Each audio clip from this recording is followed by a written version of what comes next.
Assalamualaikum warahmatullahi wabarakatuh. Jumpa kembali dalam video pembelajaran ekonomi. Nah, pada video kali ini kita akan lanjutkan kembali pembelajaran khususnya untuk pelajaran akuntansi, yaitu posting jurnal khusus ke buku besar utama. Berikut sebuah ilustrasi bagaimana cara memposting dari jurnal khusus ke buku besar utama. Anak-anakku, bisa kalian lihat di sini tentang jurnal penjualan, di mana pada jurnal penjualan ini saldo nilai piutang dagang dan penjualan senilai 12 juta rupiah. Kemudian ada jurnal penerimaan kas. Di jurnal penerimaan kas, kita bisa melihat di sini sudah masing-masing kolom juga sudah dijumlah, yaitu jumlah kas 26 juta sekian, potongan penjualan 166.000 sekian, piutang dagang 8.300.000, penjualan 9 juta, dan di kolom serba-serbi ada modal Anton dan pendapatan bunga.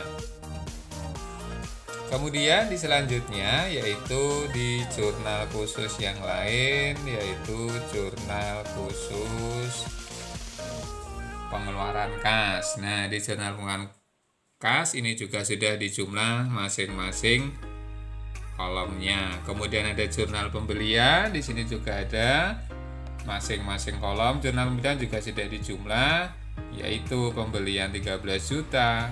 Kemudian ada serba-serbi dari peralatan toko, kemudian perlengkapan dan peralatan kantor, dan juga nilai utang dagangnya senilai 16.800.000 rupiah. Dan juga terjadi pencatatan pada jurnal umum khususnya untuk pencatatan retur. Nah, selanjutnya bagaimana kita melakukan posting ke buku besar utama? Nah, buku besar utama sebenarnya sama dengan saat kita melakukan posting pada perusahaan jasa. Nah, contohnya ini adalah untuk buku besar utama kas. Maka untuk buku besar utama kas, sumber pencatatannya adalah dari jurnal kas masuk maupun jurnal kas keluar. Nah, pada jurnal kas masuk senilai debit Rp26.230.000 sehingga saldo ada di bagian debit Rp26.230.000. Nah, angka Rp26.230.000 ini kita ambil dari jurnal kas masuk pada jurnal khusus penerimaan kas.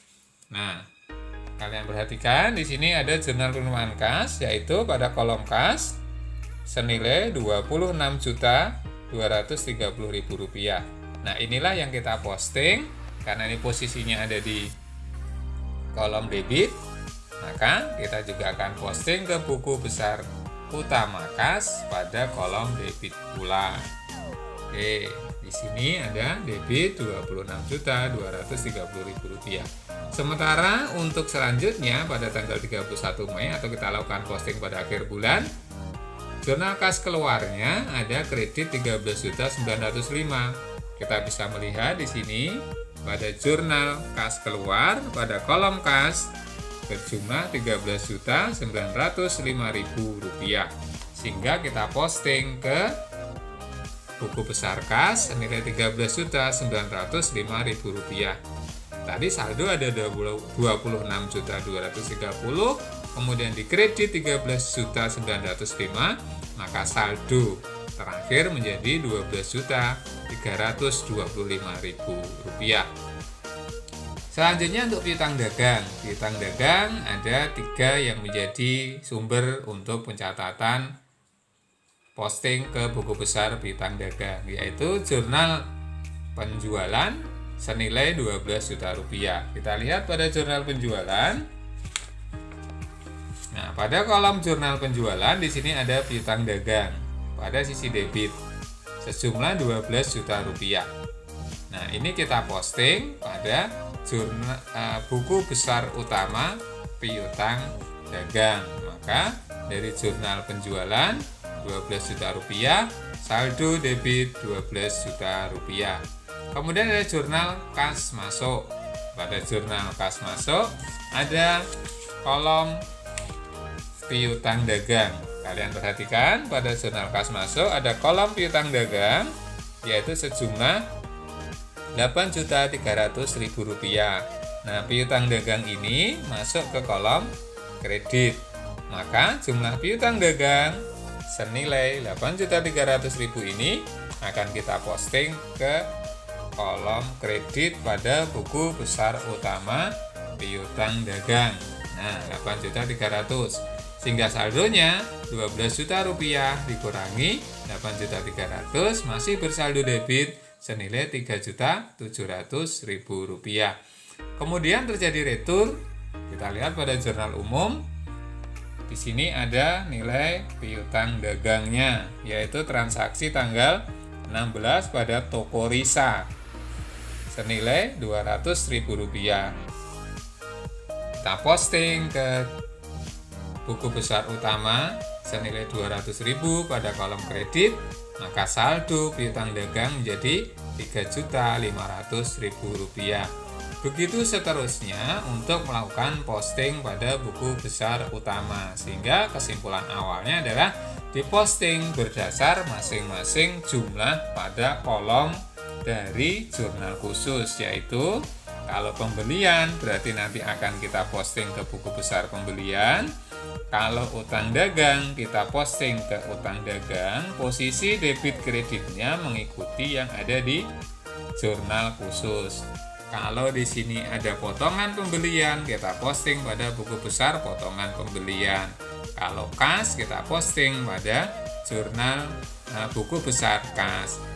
Pembelian, kita posting pada buku besar pembelian.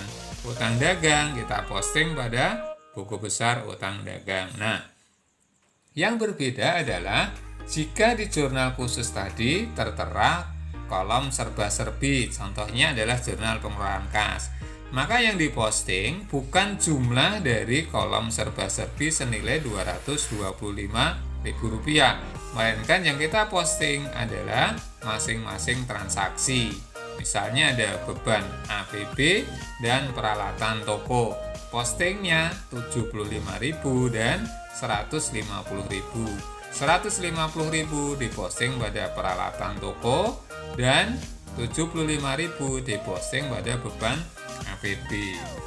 Kemudian contoh lain lagi, misalnya di jurnal pembelian. Di sini ada kolom serba-serbi, maka yang diposting bukan yang 3.800.000, melainkan peralatan toko senilai 2 juta pada kolom debit. Kemudian perlengkapan senilai 300.000 pada kolom debit juga, dan peralatan kantor senilai 1.500.000 pada kolom debit pula. Nah, ini adalah kode rekening dari buku besar tempat di mana kita melakukan posting. Sementara untuk jurnal umum seperti halnya kita melakukan posting pada perusahaan jasa. Nah, demikian secara garis besar bagaimana cara kita melakukan posting untuk jurnal khusus ke buku besar utama. Mudah-mudahan bermanfaat video sekilas kali ini, dan lebih pahamnya silahkan kalian pahami di buku teks yang sudah kalian miliki. Demikian, terima kasih, salam sehat selalu, assalamualaikum warahmatullahi wabarakatuh.